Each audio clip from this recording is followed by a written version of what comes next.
E a cada 10 vítimas de homicídio no Brasil, 7 são pessoas negras. Os dados integram o Atlas da Violência 2024, divulgado hoje pelo Instituto de Pesquisa Econômica Aplicada, o IPEA, e o Fórum Brasileiro de Segurança Pública. Com base nos dados do amplo estudo, em 2022, 76,5% dos homicídios do país foram contra negros. O percentual representa 35.531 negros mortos intencionalmente no Brasil. Ainda segundo o Atlas da Violência, a taxa de mortes intencionais para a população negra é de 29,7 a cada 100 mil habitantes do grupo, frente a 10,8 de taxa para pessoas de outros recortes raciais. A Bahia tem a maior taxa de homicídios de negros do país. No estado, foram 6.259 mortos em 2022. O estado também é responsável por 7 das 10 cidades mais violentas do país. O Atlas da Violência também observou outros recortes importantes. 62 jovens entre 15 e 29 anos foram assassinados por dia no Brasil. Dos 46.400 homicídios registrados em 2022, 22.800, ou 49%, foram praticados contra pessoas desta faixa etária. A grande maioria das vítimas, 94%, eram do sexo masculino. Os dados indicam que houve uma queda de 5,6% no número de jovens assassinados em todo o país em relação à pesquisa anterior, referente ao ano de 2021. E novamente aparece a Bahia. Isso porque o estado é onde há mais jovens vítimas de homicídio. 4.000 registrados em 2022. O número é 6% menor que o registrado em 2021, mas 10% maior que o registrado desde 2012, quando teve início a série histórica. Sobre as meninas, o estudo demonstrou que as adolescentes de até 14 anos sofrem proporcionalmente mais violência sexual do que mulheres adultas. Segundo a análise, em 2022, 30,4% da violência sofrida por crianças do sexo feminino, na faixa de 0 a 9 anos, teve caráter sexual. Na faixa etária de 10 a 14 anos, o número é ainda maior, de 49,6%. Entre 15 e 19 anos, foi de 21,7%. Depois disso, ele cai para 10,3% de 20 a 24 anos. A redução continua nas faixas seguintes, até chegar a 1,1% no grupo acima de 80 anos. Agora abordamos mais especificamente como a violência atinge as pessoas negras e para isso nós recebemos a diretora de incidência política do Instituto de Referência Negra Peregum, Beatriz Lourenço. Olá, Beatriz, uma boa noite. Seja bem-vinda ao Jornal da Record News. Olá, Renata, boa noite. Olá, Gustavo, boa noite. Bom, Beatriz, o Atlas só veio confirmar o que a gente já sabia, que a população negra está aí muito vulnerável à violência aqui no Brasil. Na sua visão, por que o cenário ainda é esse? Bom, primeiro, acho que vale que a vulnerabilidade da população negra em relação à violência não é uma coisa natural, né? Tem causas muito facilmente rastreáveis e muito facilmente vencíveis. O Brasil é um país, o Estado brasileiro foi construído a partir de uma lógica de violência contra a população negra, desde a colonização até os tempos atuais.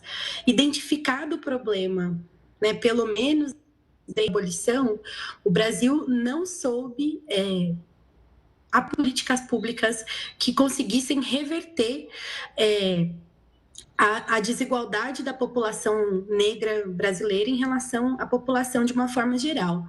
E aí vale dizer que no Brasil, o que informa a desigualdade, então a população negra, ela está muito mais submetida à desigualdade do que, enfim, né, o restante da população do país.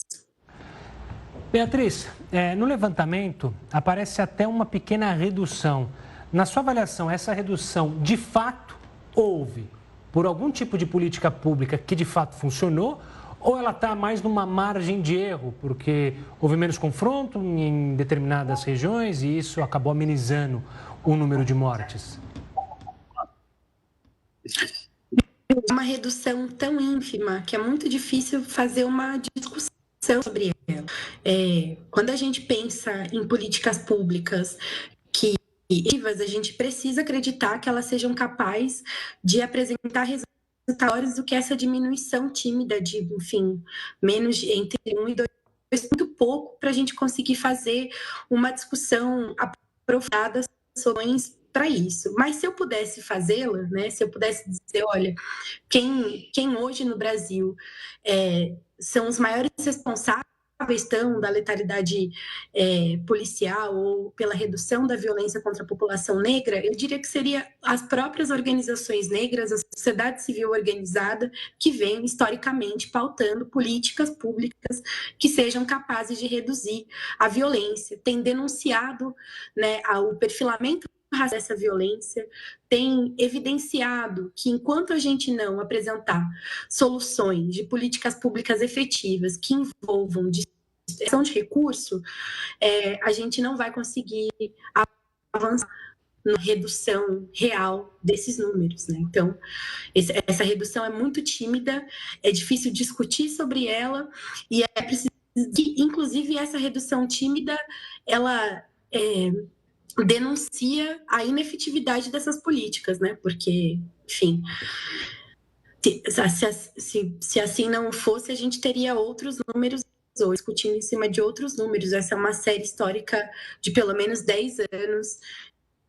A redução é muito pequena e embora tenhamos vivido um momento, então, voltamos a viver desde 2018 aumento dessas taxas.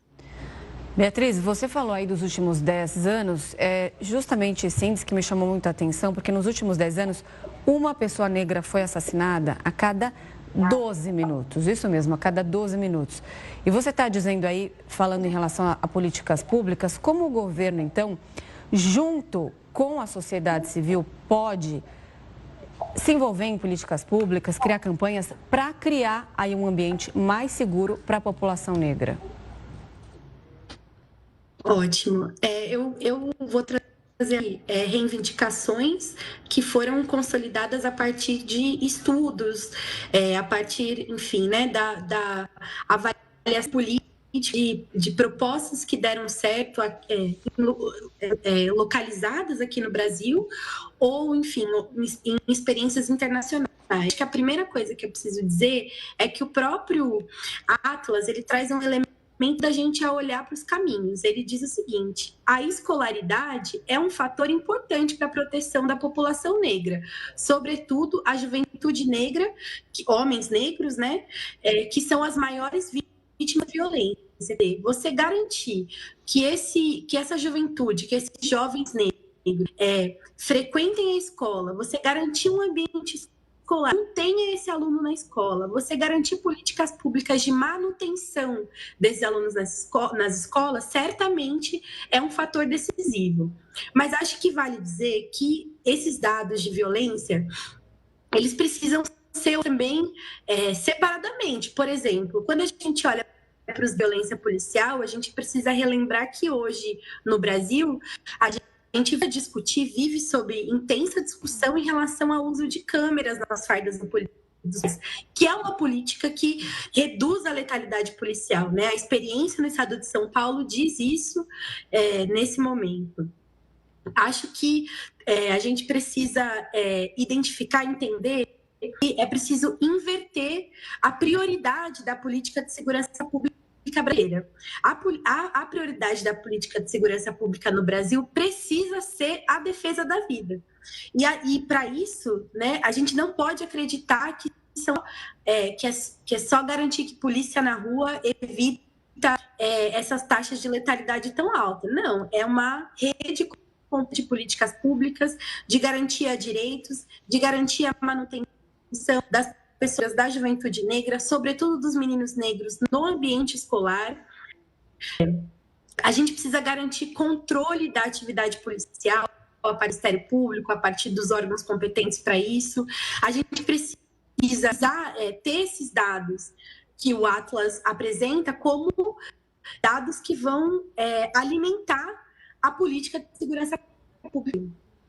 Tá certo. Beatriz, obrigado pela participação aqui conosco, pela análise. Um forte abraço e até uma próxima.